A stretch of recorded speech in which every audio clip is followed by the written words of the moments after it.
rodeada de esplendor, recursos sin límite o inseguridades de qué preocuparse. Ella era la más hermosa, su casa se extendía en todas direcciones. Ella era la cereza del pastel, conocida totalmente y amada completamente. Las primeras 2 páginas de la historia eran simplemente un plan maestro para su entrada. Y hoy nos encontramos en la página número 3, donde un horror, un error garrafal va a cambiar el resto de la humanidad. Y todo esto pasa en un jardín. El primer jardín del cual se habla en la Biblia. Si están con nosotros, bienvenidos a toda la gente de los barriles, los queremos mucho, gracias por estar con nosotros. Vamos a buscar el libro de Génesis, es el primer libro de la Biblia, así que tomen sus Biblias, abran las primeras 3, 4 páginas y ahí van a encontrar el libro de Génesis. Vamos a estar en el capítulo 3 y vamos a estar en el versículo 4 al 6. Okay. Estaba Eva en ese momento hermoso, estaba disfrutando de la presencia del Señor constantemente, tenía todo a sus manos. Y hubo un error que ella cometió que cambió todo. Comenzamos el versículo 4. Dice, pero la serpiente dijo, pueden marcar o poner un circulito a esa página. Dijo a la mujer, no es cierto, no van a morir. Dios sabe muy bien que cuando coman de ese árbol se les abrirán los ojos y llegarán a ser como Dios. Pueden marcar eso también. Conocedores del bien y del mal. La mujer vio que el fruto del árbol era bueno para comer y que era atractivo a la vista y era deseable para adquirir sabiduría. Pueden marcar esa parte también. Ella vio que era deseable para ser como Dios, para tener tanta sabiduría como Dios, para ver las cosas como Dios. Y esa fue la mentira que la serpiente le vendió. Así que ella tomó de su fruto y comió. Iglesia, no fue la serpiente la que arruinó al mundo. Fue el orgullo de nuestra humanidad. Fue el creer que podemos jugar el papel de Dios en nuestras vidas y en las vidas de otros. Fue el mismo problema que llevó a Judas a traicionar a Jesús. El mismo problema que llevó a Pedro a rechazar a Jesús. Y el mismo problema que llevó a los discípulos a esconderse, a correr, a dejar a Jesús cuando fueron retados. Y esa también es la razón por la que nosotros decidimos hacer las cosas a nuestra manera. Y hoy vamos a pasar un buen tiempo hablando sobre el gran problema en nuestra vida. Porque ahora tenemos muchos problemas, hay muchas cosas que pasan, ¿right? Si nos podemos hacer una lista de las cosas que nos están pasando, de las cosas con las que estamos lidiando, esa lista no se termina. Ahora, todos esos problemas son los frutos de una raíz principal. El gran problema en nuestra vida, el gran problema que despedazó la humanidad, que nos separó de nuestra relación continua con Dios, con nuestro Creador, fue el orgullo. Y hoy vamos a pasar hablando un poquito sobre qué es el orgullo, qué causa. Y eso va a ser importante para entender el pasaje en el que vamos a entrar hoy en el capítulo 14 del libro de Juan, donde Jesús nos va a dar la solución a ese problema. Así que vamos a hablar un poquito sobre el orgullo. ¿Okay? El problema es que nuestro orgullo remueve a Dios de la ecuación. Ese es el problema. Eso es lo que cambió todo. Todo iba bien hasta que Adán y Eva decidieron que ellos podían hacerlo diferente, que ellos podían ser mejor que ellos podrían tener mejores ideas o más sabiduría que. Entonces removieron a Dios de la ecuación, dejaron de escuchar la voz de Dios y empezaron a escuchar la voz del enemigo. Y en ese momento todo cambió. El orgullo remueve a Dios de la ecuación. Ese va a ser nuestro primer punto. Eso nos va a ayudar a entender un poquito hacia dónde vamos. Si hay un mal del que todos sufrimos es el orgullo. El orgullo. De hecho, hay una frase que dice, es la única enfermedad que enferma a todos menos al que la tiene. Right? O sea, es la persona que camina y dice, uy, ve a tal persona. No, hombre, esa persona está mal. Mira a esa persona. No, hombre, esa persona no tiene control de su familia. Mira a esa persona no sabe manejar el dinero. Mira a esta otra persona. No conoce la Biblia tanto como yo conozco. ¿Okay? Es la única enfermedad que enferma a todos, menos al que la tiene. Right? No vemos en nosotros mismos el orgullo en esas frases. Nos pone a nosotros en el centro del universo y somos malos dioses, somos malos maestros, somos malos líderes cuando todo está revolucionando alrededor de nosotros. Te digo por qué, porque si volvemos otra vez al jardín, todo revolvía alrededor de Dios, pero cuando decidió Eva que todo podía quizá revolver alrededor de ella, todo se quebró. Es lo mismo. Es la única enfermedad que enferma a todos, menos al que la tiene. El orgullo no tiene placer en la posesión de algo, sino tan solo en poseer más de ese algo que el vecino. ¿Okay? Había un corredor de ventas muy famoso en los Estados Unidos y le preguntaron que cuál era una de sus estrategias principales para vender el producto cuando iban de casa en casa y tocan las puertas y tratan de vender algo. Lo que dijo es impresionante, ¿ok? Esta era la frase que él usaba cuando iba a vender a alguna persona. Déjame mostrarte algo que tus vecinos dijeron que no tienes la capacidad de comprar. Empezaba con esa frase, dice que 90% de las veces él podía vender el producto. ¿Por qué? Porque el orgullo no tiene suficiente con simplemente adquirir lo que quiere, sino adquirir más que la otra persona. Okay. Si soy orgulloso, entonces, mientras haya un solo hombre en el mundo más poderoso, más rico, más influyente, más inteligente que yo, entonces va a ser mi rival. Okay. Y ese es el problema del orgullo. El orgullo nos separa de Dios, porque Dios no comparte su trono con nadie. Dios no comparte su reinado, la forma en que Él dicta cómo las cosas van a pasar con nadie. Y si en nuestro corazón hay orgullo, vamos a tratar de competir contra Dios. Si en nuestro corazón hay orgullo, vamos a creer que nuestra voz tiene más la razón que la de Él. Si nosotros tenemos orgullo en nuestro corazón, sacamos a Dios de la ecuación y empezamos a reinar nuestro propio cosmos, nuestro propio mundo, nuestra propia utopía, creyendo que todo está alrededor de nosotros. Es un engaño, es una trampa. El orgullo también es lo que convirtió al ángel de luz en un demonio. El orgullo fue lo que convirtió a Satanás en un demonio, a Lucifer, al ángel de la luz. Tuvo envidia, quería ser más, quería ser como Dios, quería ser más que Dios. Él creyó que podía llegar a ese lugar donde él podría competir con Dios. Y eso fue lo que lo cambió de un ángel a un demonio. Y es lo que convirtió nuestra sociedad en lo que es. Y si pudiera si pudiera adivinar, si pudiera apostar, si pudiera presentar una idea, quizá es lo que está convirtiendo nuestra vida en lo que es. El orgullo es el peor de los pecados. Es la peor enfermedad. Infesta el alma, infesta el espíritu, no solamente lo que pasa alrededor de nosotros. Cambia algo entre nosotros. ¿Okay? De hecho, el teólogo C.S. Lewis tiene una parte muy interesante en uno de sus libros, en su libro Mero Cristianismo. Quiero leerla para que estemos un poquito en la misma página. El orgullo, tenemos que entender el problema del orgullo. Tenemos que entender que el orgullo es el problema en nuestra vida. Todo lo demás son como ramas de eso.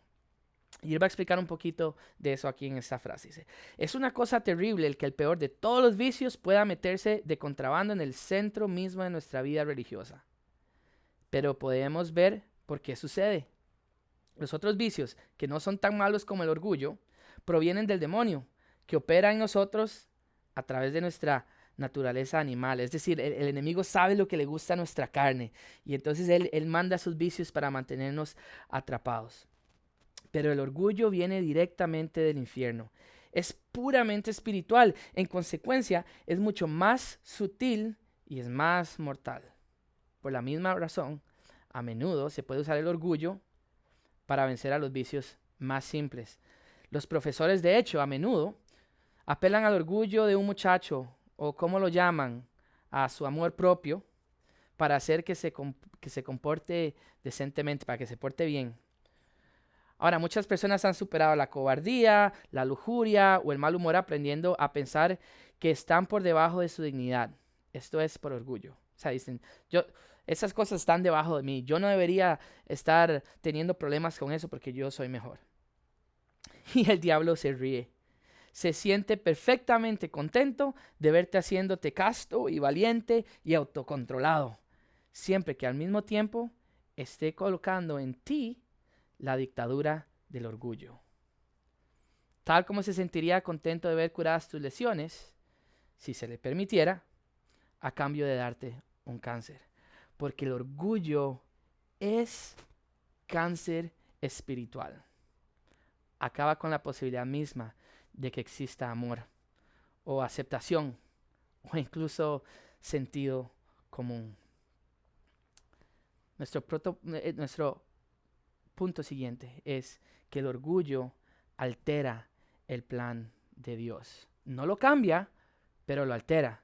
Proverbios 19:3 dice eso: la necedad del hombre le hace perder el rumbo y su corazón se irrita contra el Señor. La osadía que tenemos como seres humanos de tomar decisiones en nuestra necedad, en nuestro orgullo, y después volvernos a donde el Señor y decirle: de ahí, no que ibas a estar ahí, no que ibas a caminar conmigo, no que ibas a hacer esto y todas estas promesas que diste, y tenemos la osadía de decir: Dios no funciona.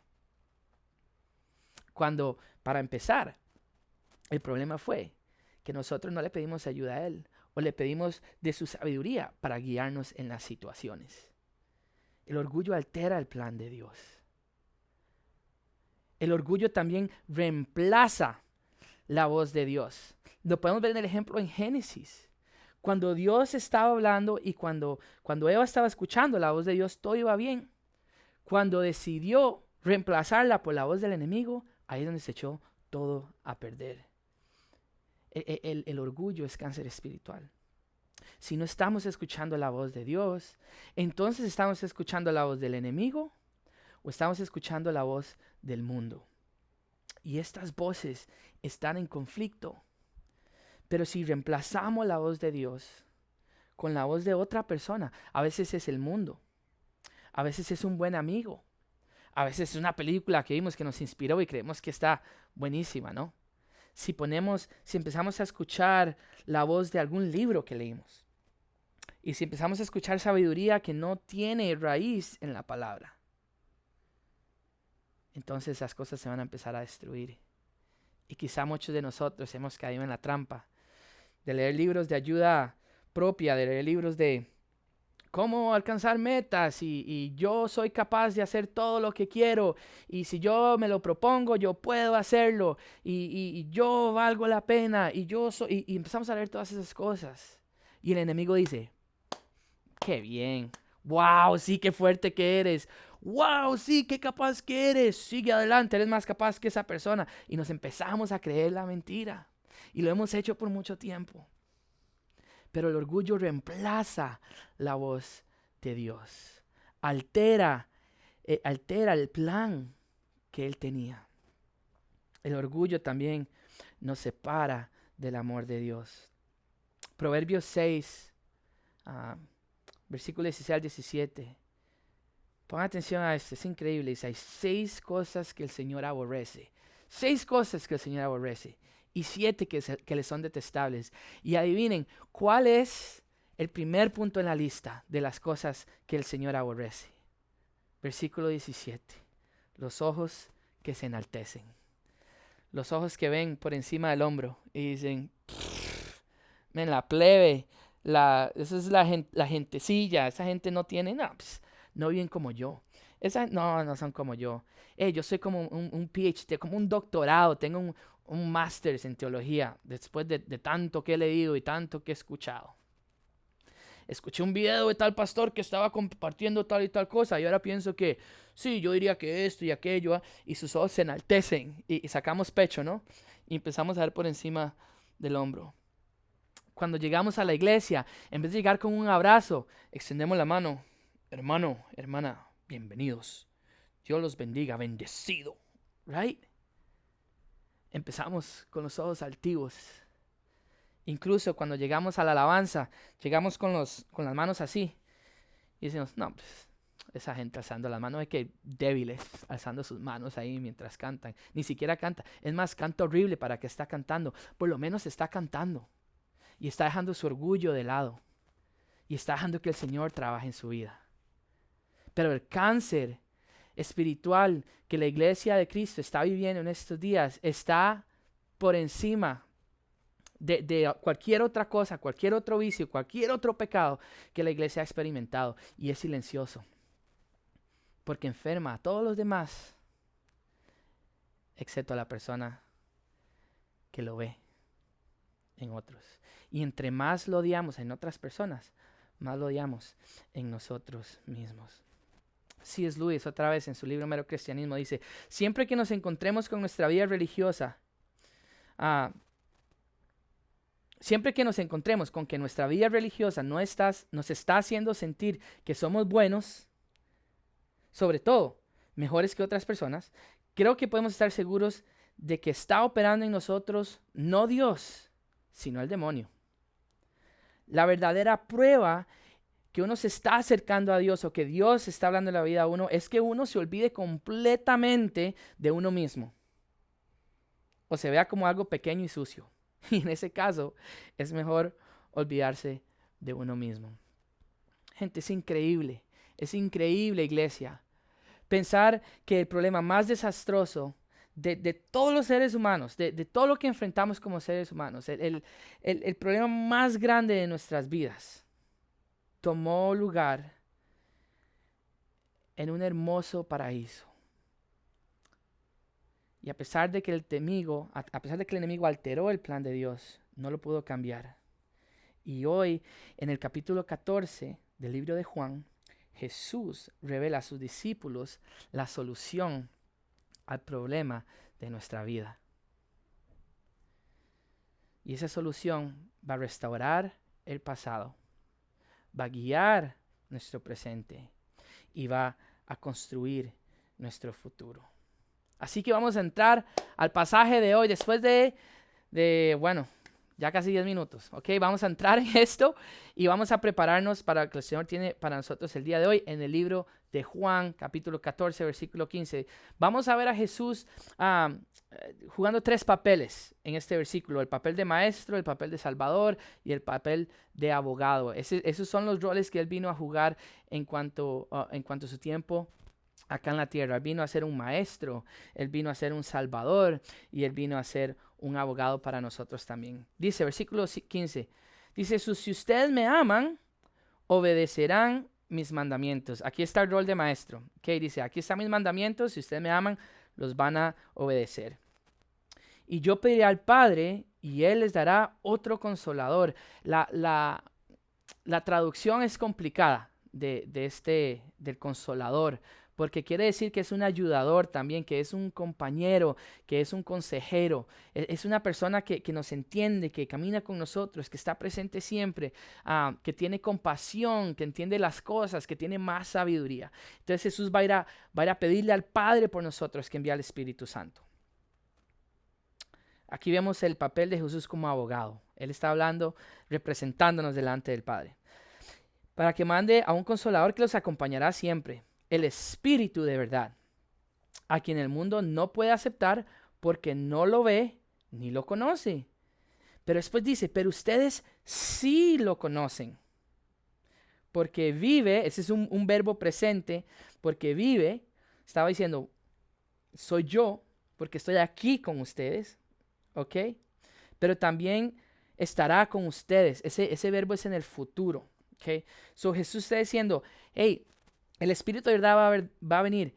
El mundo no lo va a ver, pero ustedes sí lo van a ver, porque ustedes han caminado conmigo, conocen mi voz, conocen mis mandamientos y ustedes los obedecen. Entonces, cuando yo no esté y el Espíritu de verdad esté aquí, ustedes lo van a poder ver y el mundo no.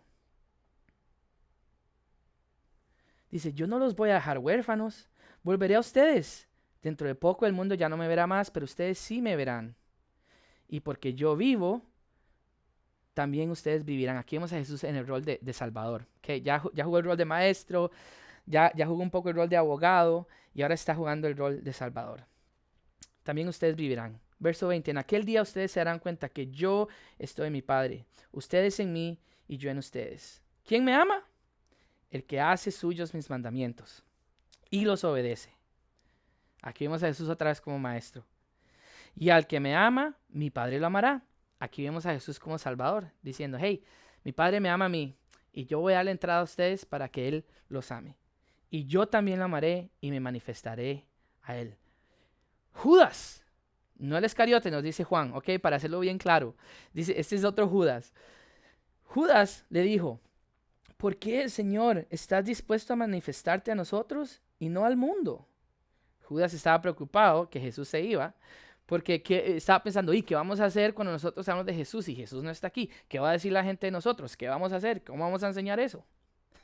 Jesús va a responder un poquito de eso más en el verso 28, pero les contestó primero, el que me ama obedecerá mi palabra y mi Padre lo amará. Aquí vemos a Jesús como Maestro y Salvador. Vendremos a Él y haremos nuestra morada en Él. El que no me ama no obedece mis palabras, pero estas palabras que ustedes oyen no son mías, sino del Padre que me envió. Aquí vemos a Jesús otra vez hablando como un abogado. Todo esto lo digo ahora que estoy con ustedes, pero el Consolador, el Espíritu Santo, a quien el Padre enviará en mi nombre, pueden subrayar esta parte, les enseñará todas las cosas y les hará recordar todo lo que yo les he dicho. La paz les dejo, mi paz les doy. Yo no se las doy a ustedes como se las da al mundo, así que no se angustien, no se acobarden. Ya me han oído decirles, me voy, pero vuelvo a ustedes. Y aquí le dice Jesús, y esto seguramente era para Judas, dice, hey, si me amaran, se alegrarían de que yo voy al Padre, porque el Padre es más grande que yo. ¿Okay? Ahí podemos ver el orgullo funcionando también en la pregunta de Judas, cuando él preguntó, Señor, pero ¿cómo es posible que te vas a revelar a nosotros, pero no a la gente del mundo? Si a la gente del mundo es a la que le tenemos que hablar. Y Jesús dice, hey, si no fueras orgulloso, estarías feliz, porque yo voy a un lugar donde estoy con mi Padre. Y mi Padre es más grande que yo. Si tu enfoque no fuera en vos mismo, en lo que vos querés, en lo que vos vas a sacar de eso, pero en otra persona, vos me amarías. El 29 dice, y he dicho esto ahora, antes de que suceda, para que cuando suceda crean. Ya no hablaré más con ustedes, porque viene el príncipe de este mundo. Él no tiene ningún dominio sobre mí, pero el mundo tiene que saber que amo al Padre y que hago exactamente lo que Él me ha ordenado que haga. Y ahí es donde Jesús es diferente a todos los demás. Ahí es donde Jesús no padece de un cáncer espiritual llamado el orgullo. Ahí es donde Jesús hace la diferencia. Porque Jesús no vive para él mismo, él vive para el Padre. Y hace exactamente lo que el Padre ha ordenado. Y el Padre le ha ordenado que tiene que ir a la cruz y que tiene que morir por amor a su creación. Y Jesús dice, eso es exactamente lo que voy a hacer. El orgullo se enfoca en mí, cuando la humildad se enfoca en ustedes. El orgullo dice, mi. La humildad dice, nosotros, tú, pero especialmente dice, lo que tú quieras, Padre, lo que tú quieras, Padre, lo que tú quieras, Padre. Fue en el jardín de Getsemaní donde Jesús reconstruyó lo que Eva quebró en el jardín del Edén. Y en este pasaje, Él nos da la solución al gran problema de nuestra vida, que es el orgullo. Y esa solución es quién, no qué. No hay ninguna cantidad de qué. No hay ningún qué que nos pueda guiar. No hay ningún qué que nos pueda consolar. No hay ningún qué que nos pueda amar. No hay ningún qué que pueda construir un corazón completamente. Tiene que ser un quién. Cuando en el principio empezamos a buscar un qué, sabiduría, empezamos a buscar autoridad, empezamos a buscar liderazgo, ese qué no fue suficiente, quebró todo. Y cuando Dios, sabiendo eso, manda a una persona, manda a un quién, para responder a las preguntas que están en nuestro corazón. El rey David, por ejemplo, tenemos al rey David, por ejemplo, tenía esposas, dinero, fama, respeto, autoridad. El Salmo 17:15, él escribe: en cuanto a mí, veré tu rostro en justicia, estaré satisfecho cuando despierte a tu semejanza. Dice, tuve esposas, dinero, fama, respeto, autoridad, y no me fue suficiente. Estaré completo hasta que esté contigo, cuando sea uno contigo. Salomón, su hijo, heredó todo lo que su papá tenía, más fue el hombre más sabio que había existido. Y en Eclesiastés 2, empezando el versículo 4, dice esto: realicé grandes obras, me construí casas, me planté viñedos, cultivé mis propios huertos y jardines en donde planté toda clase de árboles frutales. También me construí aljibes para irrigar los muchos árboles que allí crecían. Compré esclavos y esclavas, tuve criados y vacas y ovejas, y tuve mucho más que todos los que me predecieron en Jerusalén. A montón de plata, oro y tesoros que fueron de reyes y provincias. Tuve cantores, cantoras, disfruté los deleites de los hombres. Formé mi propio harén. Me engrandecí en gran manera, más que todos los que me predecieron en Jerusalén. Además, la sabiduría permanecía conmigo. Y vi que todo era vanidad, un correr tras el viento, y que no había provecho bajo el sol. Jesús, temprano en esta serie, respondió a esa pregunta que el rey David y Salomón tenían de ¿por qué no es suficiente? Y se respondió a la mujer en el pozo. En el capítulo 4, versículo 13-14, respondió Jesús y le dijo: cualquiera que bebiera de esta agua volverá a tener sed. Cualquiera que busque en un qué va a tener sed. Un qué te va a dejar con sed. Un qué te va a dejar con más deseo. Un qué no va a ser suficiente. Mas el que bebiere el agua que yo le daré no tendrá sed jamás, sino que el agua que yo le daré será en él una fuente de agua que salte para vida eterna. No hay ningún que capaz de entender nuestro dolor. No hay ningún que capaz de cambiar un corazón completo. No hay ningún que capaz de acompañarnos para siempre. El problema es que estamos buscando respuestas espirituales en cosas materiales. El problema es que nuestro corazón necesita a una persona espiritual que lo arregle, pero lo estamos buscando en cosas materiales. Las sustancias no te quitan el dolor, un novio, un amante no te llena el corazón vacío, robar no satisface tu necesidad, tener un mal carácter no gana el respeto que quieres, ser rebelde no hace que seas más aceptado, y manipular a otros no te da la autoridad que deseas. Jesús no responde a todos nuestros problemas, pero responde al problema de nuestra vida. Su plan está y comienza con una persona. La promesa comienza con una promesa, y esa promesa es la promesa de la persona del Espíritu Santo. Y gracias a él ahora tenemos un guía. El orgullo nos separó de Dios. La promesa de Jesús para nosotros es que ahora él nos va a guiar a toda verdad. Ahora tenemos un guía en el versículo 26, en Juan 14 dice: pero el Espíritu Santo, a quien el Padre enviará en mi nombre, les enseñará todas las cosas y les hará recordar todo lo que he dicho. Ahora Jesús nos va a traer de vuelta, pero es importante, más adelante vamos a hablar de esto, es importante. Si no sabemos lo que Él ha dicho, entonces el Espíritu Santo no nos va a poder recordar eso. Necesitamos escuchar la voz de Dios para poder hacer lo que tenemos que hacer correctamente. Pero para eso, Él sabe que nosotros no somos capaces de hacer eso, pero nos da un guía. Ahora también tenemos a un consejero como parte de esa promesa. En el versículo 16 dice: yo pediré al Padre y Él les dará a otro consolador, a un ayudador, a un compañero, a un consejero, a un amigo que puede caminar con ustedes, que le importa nada más que tu corazón y tu eternidad con Cristo. Alguien que no está preocupado en sus propias cosas, sino en las cosas de Dios. Y en el 27 dice: la paz les dejo, mi paz les doy. Yo no se las doy a ustedes como las da el mundo, así que no se angustien ni se acobarden. Dice: yo no soy como este mundo. Yo no soy como este mundo que te va a dar un qué, que te va a dar una cosa y que se va a acabar o que se va a quebrar o que no va a funcionar. Dice: yo no doy la paz como la da en este mundo, así que no teman, porque Él va a guiarnos Y Él va a caminar con nosotros. Y aunque ande en valle de sombra de muerte, no temeré mal alguno, porque tú estarás conmigo. Y tu vara y tu callado me infundirán aliento, y me guiarán junto a aguas de reposo. Me pastorearás tu alma.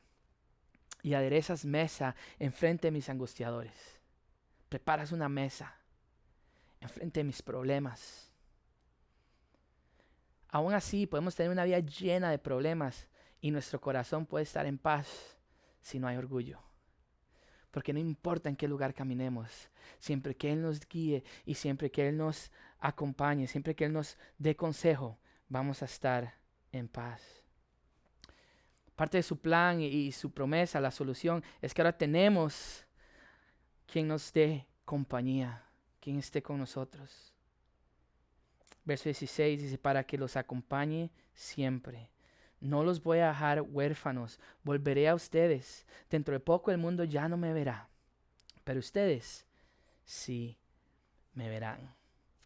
Cuando el orgullo nos separa de Dios, cuando el orgullo altera el plan de Dios, cuando el orgullo nos aleja de la voz de Dios y cuando el orgullo nos aleja del amor de Dios.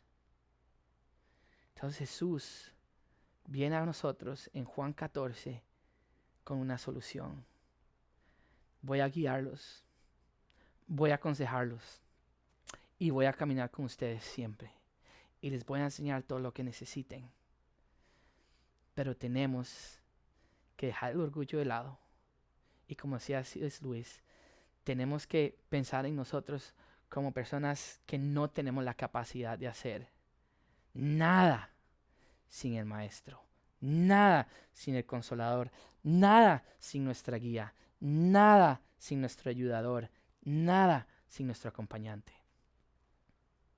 Tengo un amigo en Costa Rica, Manu, un profesor de educación física increíble, excelente, super fit, ¿verdad? Él estaba pero preparado a sus 20 años para ir y servir a la comunidad joven de Costa Rica a través de campamentos, recreación y un montón de actividades, hasta que un día trataron de robarle el carro y le dispararon, tocando una de sus vértebras y dejándolo imposible de mover nada más abajo de su cintura. Hey, no fue fácil ver cómo todo lo que él había soñado empezaba a caerse a izquierda y a derecha. Cómo él se sentía que no iba a ser suficiente, que ahora no voy a poder hacer todos los sueños que tenía. Pero Manu puso su orgullo de lado y dejó que el Señor trabajara en su vida. Y ahora Manu está en el equipo nacional de surf adaptado de Costa Rica, está viajando en todo el mundo, está haciendo campamentos, es un orador motivacional, está hablando en escuelas, en colegios, en kindergartens, está viajando a todos los lugares de los cuales nunca él hubiera estado si no hubiera puesto su orgullo de lado y dicho, necesito ayuda. Y cada vez que teníamos que hablar, entrábamos y lo bajamos del carro entre dos, lo poníamos en su silla de ruedas y de vez en cuando nos vacilaba y decía, ¡ay, el pie! Y nosotros, man, ¿qué pasó? Y me dice, man, no puedo sentir nada en los pies. Y nos molestaba así. Hoy en la mañana fui a dejar a mi hijo a su primer día de escuela. Y mientras íbamos bajando las gradas y a este lado había una rampita, venía un esposo con su esposa en silla de ruedas y en una distracción ella se cayó de frente. Y cayó de rodillas en sus manos. Ella no podía mover nada de su cintura para abajo. Y en ese momento 3 hombres llegamos y la levantamos, la pusimos de vuelta en su silla. Y después de ir a dejar a Leo, pasé de vuelta, la vi en el carro y le pregunté, hey, lo siento que eso pasara. Y yo podía ver el dolor en su rostro, pero no era tanto dolor, era más como vergüenza. Ella quería que su hija tuviera un primer día normal, donde pudiera ser como cualquier otro niño, y en los primeros 30 segundos de que se bajan del carro, su mamá cae enfrente de todo el mundo. Ahora todos están tratando de ayudar y el enemigo le empieza a mentir. Ellos creen que sos una falla. Ellos creen que no eres lo suficientemente capaz de ser una mamá para tu hija. Mira qué vergüenza te están viendo. Tu hija ni siquiera seguro está avergonzada de ti.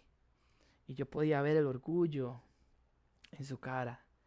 Y yo dije, hey, ¿podemos orar por ti? ¿Podemos ayudar? Ella me dice, no.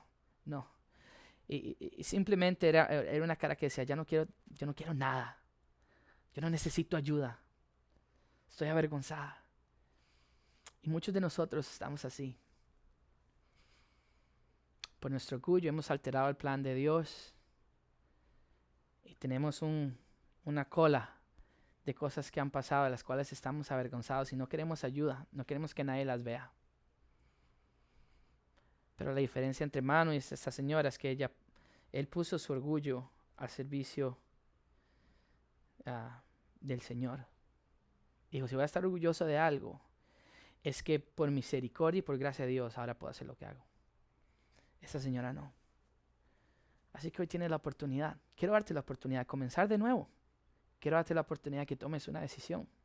Quizá nunca has aceptado la promesa del Señor en tu vida, o quizá eres un cristiano de los que ha caminado por mucho tiempo con los ojos altivos, con las manos en los pockets cuando adoramos, sin cantar, juzgando como los otros cantan, criticando los mensajes porque hay otra gente que da mejores mensajes. I don't know. Ese es orgullo. El enemigo te tiene exactamente donde estás. Y cada vez que criticas, te da un aplauso. Te toca la espalda. Bien hecho. Lo estás haciendo súper bien. Hoy quiero darnos una oportunidad para que comencemos de nuevo. Y si quieres comenzar de nuevo, tienes que aprender a escuchar la voz de Dios. Vamos a terminar con esto. ¿Sabían que actualmente solo el 10% de los estadounidenses leen la Biblia diariamente, de los que lo han reportado? Antes de la pandemia, ese número era alrededor de 14%. ¿Cómo llegamos a este punto en nuestra sociedad? ¿Cómo llegamos a que el mundo fuera de esta forma? Me preguntas. Bueno, ¿qué dicha que preguntas?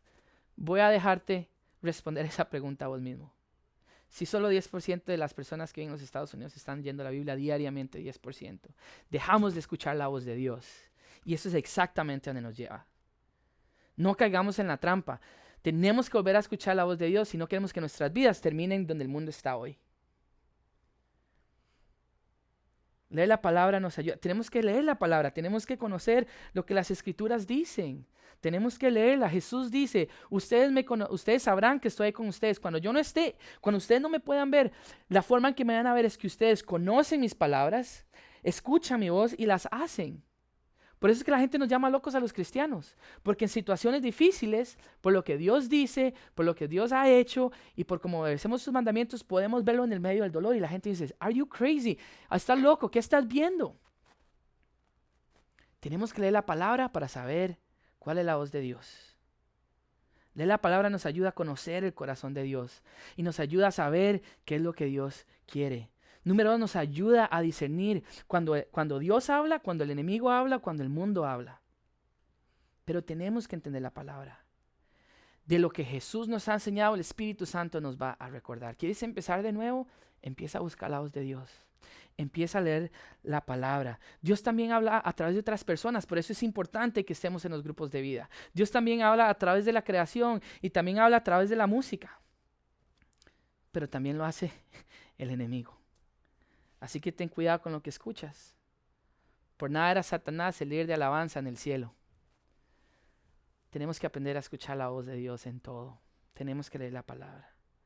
Y una vez, si estamos comenzando de nuevo, ¿verdad? Una vez que aprendemos a escuchar la voz de Dios, entonces tenemos que aprender a obedecer la voz de Dios. En mi casa, con nuestros niños tenemos esta expectativa, ¿ok?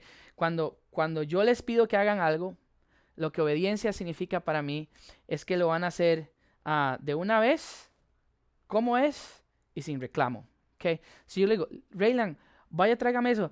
Daddy, pero es que, no. Tienes que hacerlo cuando yo digo, o sea, de una vez, como te dije que lo hicieras, y no quiero reclamos. Eso es obediencia. Y bíblicamente es muy parecido. Aprender a obedecer la voz de Dios es hacerlo cuando Él dice, es hacerlo como Él dice, y es hacerlo porque Él dice, y sin reclamos. Eso es obedecer la voz de Dios. No es decir, pero yo tengo una buena idea, pero es que aquí dicen esto, es que aquí dicen el otro, es que esa persona, este hermano me dijo tal y tal cosa. Lo importante de aprender la voz de Dios es que sabemos cuando Dios está hablando, incluso si es a través de un hermano o una hermana. Pero eso nunca nos va a estar opuesto a que tenemos que obedecer a Dios en lo que Él dice, cuando Él dice y por qué Él lo dice. Si queremos empezar de nuevo, aprendamos a escuchar la voz de Dios. Aprendamos a obedecer la voz de Dios, porque es la dirección, no la intención, la que marca tu destino final.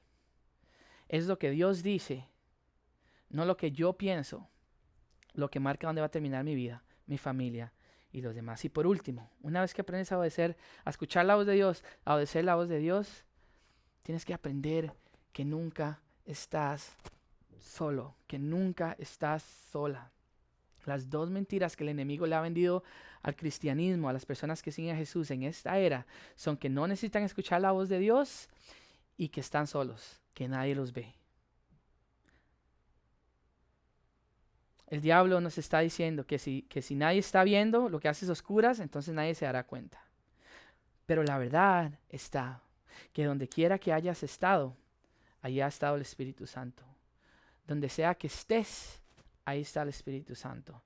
Y donde quiera que vayas, ahí está el Espíritu Santo. Hoy en el capítulo 14 de Juan, Jesús nos da la solución al problema de nuestra vida.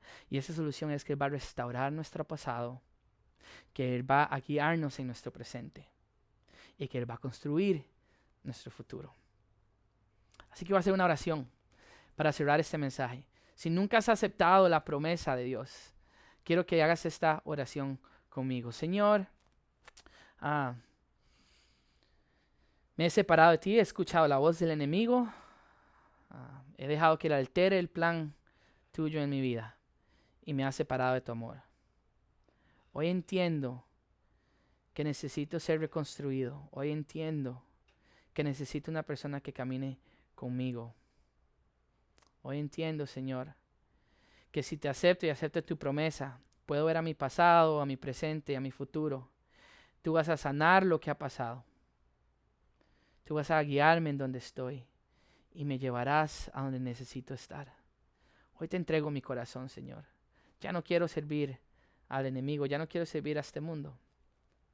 Quiero poner mi orgullo de lado y quiero vivir para ti. En nombre de Jesús. Amén. Ahora, si usted ha sido un cristiano que ha estado por mucho tiempo, quiero que haga esta oración conmigo también. Señor, si hay orgullo en mi corazón, Señor, de hecho tengo orgullo en mi corazón, si no, no estaría haciendo esta oración. Así que te necesito, Señor, que tomes control de mis pensamientos, de mis decisiones, de mi vida, de mi familia, de mis finanzas, de mi trabajo, de todo lo que hago. Quiero que lo tomes, Señor, que sea tuyo completamente. Quiebra mi corazón y quiebra mi orgullo al punto que no piense yo que puedo hacer nada sin ti. Ayúdame a tomar decisiones que van a guiar a mis amigos, a mi familia y a mi entorno y guiarte hacia ti. En el nombre de Jesús. Amén. Si usted ha hecho esas oraciones con nosotros el día de hoy, pueden ir a nuestro website, enviar un mensaje y eso le va a enviar un correo al Pastor Ray y a mi persona. Nos encantaría hablar con ustedes. Si necesitan pasos para seguir hacia adelante, pasos para comenzar, cómo escuchar la voz, cómo obedecerla y cómo entender, cómo verlo a Él en medio de las circunstancias, estamos para servirles. Los amamos y los queremos con todo el corazón, desde aquí hasta los barriles y al mundo. Nos vemos la próxima semana. Gracias por estar con nosotros el día de hoy, por escuchar este mensaje. Esperamos que los haya retado, esperamos que los haya inspirado. Y antes de que termine el día de hoy, quiero darles un reto. No quiero que termine este mensaje sin antes tomar una decisión en este momento de poner su orgullo de lado y llamar a la persona que tengan que llamar para pedir perdón, hacer la oración que tengan que hacer con su esposo, con su amigo, con su amiga, con un hermano, hermana de la iglesia para pedir perdón o para buscar reconciliación. Gracias por estar con nosotros. No olviden visitar nuestro sitio web en northcoastchurch.com, sermones en español, abajito del sermón.